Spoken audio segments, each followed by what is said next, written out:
এটা তো লাবিব বসে রয়েছে, দেখি তো মন খারাপ কইরা কি হয়েছে। আসসালামু আলাইকুম। ওয়ালাইকুম সালাম। কেমন আছো? ভালো আছো? এই তো আলহামদুলিল্লাহ, আল্লাহর রহমতে ভালো আছি। কি হয়েছে আজকে মনটা খারাপ কেন? তোমার মুখটা চিন্তিত কেন? কি হয়েছে? আসলে একটু সমস্যা হয়ে গিয়েছে। কি সমস্যা বলো, দেখি সমাধান করা যায় নাকি। আমি আজকে হুজুরকে একটা মিথ্যা কথা বলেছি। কি মিথ্যা কথা আর কেন বললাম? আমি কালকে সবক মুখস্থ করেছিলাম না। হুজুর বললে আমি বলেছিলাম আমার মাথা ব্যথা। কি বলো, তুমি কি জানো না ইসলামে মিথ্যা কথা বলা খারাপ? জানি রে ভাই, কিন্তু ভয় পেয়ে গিয়েছিলাম। ভয় পেলেও মিথ্যা কথা বলা ঠিক না। রসুল সাল্লাল্লাহু আলাইহি সাল্লাম বলেছেন, মিথ্যা গুনাহের দিকে নিয়ে যায়।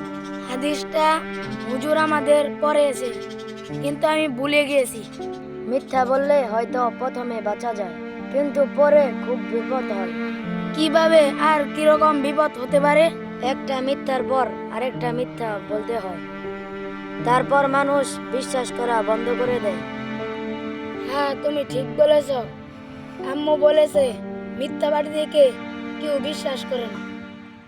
ঠিক তাই, আল্লাহ তাআলা মিথ্যাবাদীকে পছন্দ করে না। তাহলে আমি এখন কি করব?